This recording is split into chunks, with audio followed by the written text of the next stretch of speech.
নমস্কার বন্ধুরা, welcome to my channel cook with B. যেমন খুশি রাধুর। আজকে আবার দারুণ একটা মাছের রেসিপি তোমাদের জন্য। আজ বানাবো ট্যাংরার ঝাল। রান্নাটি শুরু করার আগে একটা রুটিন রিকোয়েস্ট তোমাদের কাছে, প্লিজ আমার চ্যানেলটা সাবস্ক্রাইব করে নিও আর পাশে থাকা বেল আইকনটা ক্লিক করে দিও, যাতে নতুন ভিডিও আপলোড হলে নোটিফিকেশান পৌঁছে যায় তোমাদের কাছে। আর রান্নাটি যদি খুব ভালো লাগে একটা লাইক করে দিও আর কমেন্ট করে জানিও কেমন লাগলো।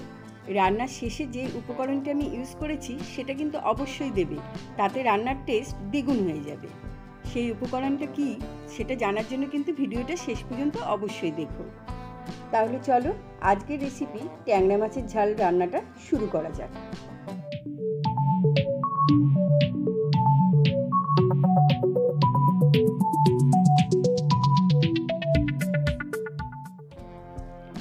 ট্যাংরা মাছের ঝাল রান্নার জন্য আমি এখানে 5টি ট্যাংরা মাছ ভালো করে কেটে ধুয়ে পরিষ্কার করে নিয়েছি।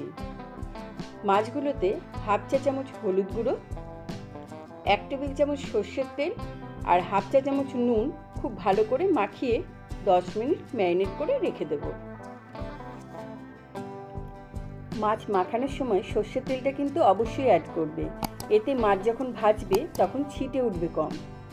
আমাদের ট্যাংরার ঝাল রান্নার জন্য প্রথমে একটা গ্যাসে কড়াই বসিয়ে নিয়েছি, তাতে 4 টেবিল চামচ সর্ষের তেল দিয়ে দিলাম। এই মাছটা সর্ষের তেল দিয়েই রান্না করব। তেল খুব ভালোভাবে গরম হয়ে গেলে নুন হলুদ মাখানো মাছটা দিয়ে দিচ্ছি। মাছগুলো এপিট ওপিট করে খুব ভালো করে কড়া করেই ভাজতে হবে।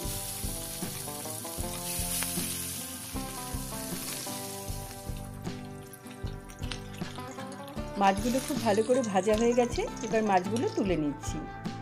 ওই মাছ ভাজার যে তেলটা বেঁচে আছে সেই তেল দিয়েই আমি রান্নাটা করব। হাফ চা চামচ কালো জিরে ফোড়ন দিয়ে দিলাম, আর এখানে 2টো ছোট সাইজের টমেটো কুচি করে কেটে নিয়েছি, সেগুলো দিয়ে দিলাম।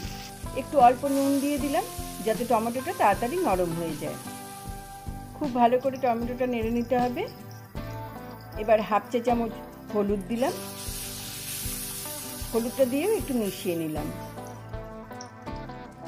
এখানে আমি 2 টেবিল চামচ সাদা সর্ষে, 1 টেবিল চামচ কালো সর্ষে, 2টো কাঁচা লঙ্কা আর 2 টেবিল চামচ জল দিয়ে মিক্সিতে পেস্ট করে নিয়েছি। এবার সেই মশলাটা দিয়ে দিলাম, খুব ভালো করে আবারও মিশিয়ে নিচ্ছি। আরও হাফ বাটি মতো জল দিয়ে দিলাম। এবার আরেকটু ভালো করে মিশিয়ে নিলাম। একটা চেরা কাঁচা লঙ্কা দিয়ে দিলাম, ঝালটা তোমরা নিজেদের পছন্দ অনুযায়ী দেবে। হাফ চা চামচ নুন অ্যাড করলাম, তবে নুনটা তোমরা নিজেদের স্বাদ অনুসারে দেবে, আগে চেখে নেবে। আবার ওখানে মিশিয়ে দিলাম। এবার ভাজা মাছগুলো অ্যাড করে দিচ্ছি। মাছগুলো দিয়ে একটু ভালো করে নাড়াচাড়া করে নেবে। ভালো করে নাড়াচাড়া করে নিয়ে এবার বেশ খানিকটা কুচনো ধনেপাতা দিয়ে দিলাম। ধনেপাতাটা দিয়ে আবারও একটু মিশিয়ে নেব, নিয়ে এবার ঢাকা দিয়ে দেবো। 3 মিনিট রান্না হতে দেবো। 3 মিনিট পর ঢাকাটা খুললাম, দেখো ঝোলটা বেশ টেনে এসছে। এইবারে এতে সেই স্পেশাল উপকরণটা মেশাবো, সেটা হচ্ছে 1 টেবিল চামচ কাঁচা সর্ষের তেল। এটা অবশ্যই দেবে, না হলে কিন্তু সেই টেস্ট আসবে না। এবার ঢাকা দিয়ে দিলাম, 2 মিনিট স্ট্যান্ডিং টাইমে রেখে সার্ভ করব। তৈরি হয়ে গেল আমাদের আজকের রেসিপি দারুণ টেস্টি ট্যাংরা মাছের ঝাল। প্লিজ একবার ট্রাই করে দেখো, গরম ভাতের সাথে জাস্ট ফাটাফাটি। আবার দেখা হবে নতুন রেসিপি নিয়ে। সবাই খুব ভালো থেকো। নমস্কার।